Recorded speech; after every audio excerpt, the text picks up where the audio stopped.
সকলোলৈকে পুনৰবাৰ স্বাগতম জনালোঁ। আজি আমি আলোচনা কৰিবলৈ লৈছোঁ বন বিভাগত খালী হোৱা প্ৰায় ৩,০০০ পদৰ সম্পৰ্কত।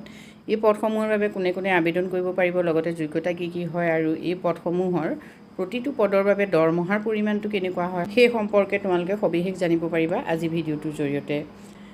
ষ্টেট লেভেল পুলিচ ৰিক্ৰুইটমেণ্ট বৰ্ডৰ তৰফৰ পৰা যিহেতু এই নটিফিকেশ্যন জাৰি কৰা হৈছে, বন বিভাগত খালী হৈছে ফৰেষ্টাৰ গ্ৰেড 1ৰ পদ আৰু forest guard, game watcher, AFPF constable, WOWT, constable UB, sub officer, firemen, emergency rescuer, constable grade 3, bandsmen, constable, boatmen etcetera. এই পদসমূহৰ বাবে পে স্কেল 12,000 টকাৰ পৰা 70,000 টকাৰ ভিতৰত আছে আৰু qualification SSLC to bachelor degree. Age limit হ'ল 18 to 40 years। এপ্লাই 22 জানুৱাৰীৰ পৰা আৰম্ভ হ'ব আৰু লাষ্ট ডেট হ'ব 22/2/2026। ফৰেষ্টাৰ গ্ৰেড 1ৰ পদৰ গ্ৰেড পে হ'ল 6,400 আৰু ইয়াত টোটেল পোষ্ট আছে 211। ফৰেষ্টাৰ নেক্সট ফৰেষ্ট গাৰ্ডৰ গ্ৰেড পে হ'ল 5,600, ইয়াত টোটেল পোষ্ট আছে 504। গেম ৱাটচাৰৰ 5,600 গ্ৰেড পে আৰু 74 পোষ্ট আছে।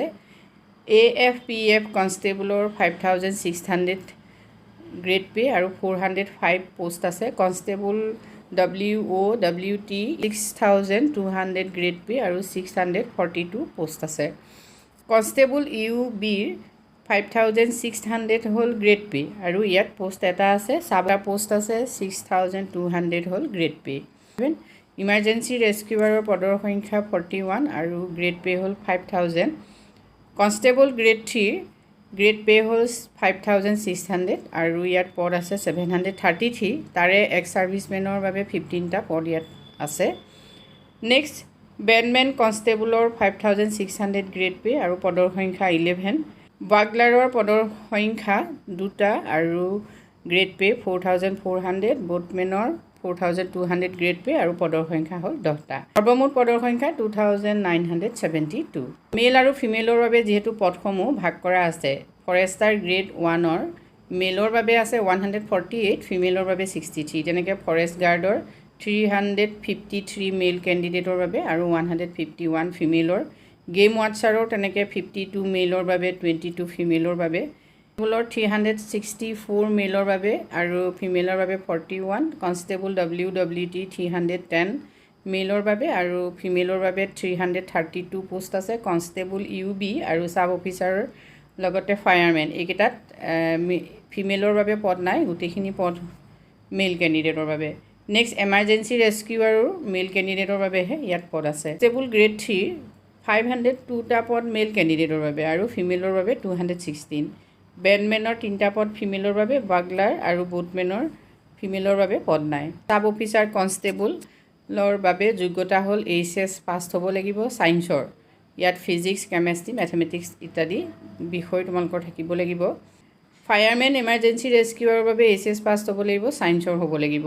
তেনেকৈ ফৰেষ্ট গাৰ্ড, গেম ৱাটচাৰ, কনষ্টেবল এইখিনি পদৰ বাবে 12 পাছ হ'লে তোমালোকে আবেদন কৰিব পাৰিবা। আৰ্টছৰ, ছায়েন্সৰ, কমাৰ্চৰ বুলি ইয়াত কথা নাই।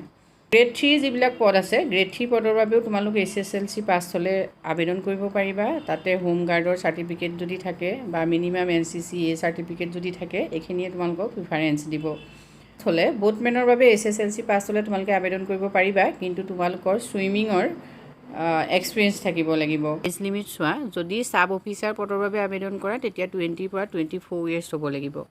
যদি constable grade 3, bandsmen constable, bugler, forester grade 1, game watcher আৰু ফৰেষ্ট গাৰ্ড এই আবেদন কৰা 18 পৰা 40 yearsৰ ভিতৰত হ'ব লাগিব। নেক্সট আহিলে AFPF constable WOWT, constable WO বা WT, constable UB, firemen, emergency rescuer, boatmen এইসমূহ পদৰ বাবে যদি আবেদন কৰা তেতিয়া 18 পৰা 25 yearsৰ ভিতৰত তোমালোকৰ বয়স হ'ব লাগিব। প্ৰতিটো পদৰ বাবে এজ ৰিলেক্সেশ্যন থাকিব। SC ST প্লেইন ST হিলছৰ বাবে 5 বছৰ থাকিব, OBC MOBC বাবে 3 বছৰ থাকিব। হোম গাৰ্ডৰ যদি প্ৰশিক্ষণপ্ৰাপ্ত হয় তেতিয়াহ'লে 3 বছৰ ইয়াত ৰিলেক্সেশ্যন থাকিব আৰু এক্স ছাৰ্ভিচমেনৰ বাবে 2 বছৰ থাকিব। তোমালোকৰ এজটো বিশেষকৈ SSLC এডমিট কাৰ্ডৰ পৰাহে কেলকুলেট কৰা হ'ব। অন্য ইয়াত কোনো ধৰণৰ ডকুমেণ্টছ গ্ৰহণ কৰা নহয়। এই পদসমূহৰ বাবে যদি আবেদন কৰা তেতিয়াহ'লে ইয়াত কোনো ধৰণৰ পদসমূহৰ আবেদনৰ বাবে কোনো ধৰণৰ এপ্লিকেশ্যন ফিজ নাই। পদসমূহৰ বাবে অনলাইন আৰম্ভ হ'ব 22/1/2024 পৰা আৰু লাষ্ট ডেট হ'ল 22/2/2024। যদি তোমালোকে পদসমূহৰ বাবে আবেদন কৰা তেতিয়াহ'লে পৰীক্ষাৰ বাবে কেনেদৰে প্ৰস্তুতি চলাবা সেই সম্পৰ্কত জানিব খুজিলে কমেণ্ট কৰি জনাবা। আজিলৈ ইমানেই, ধন্যবাদ।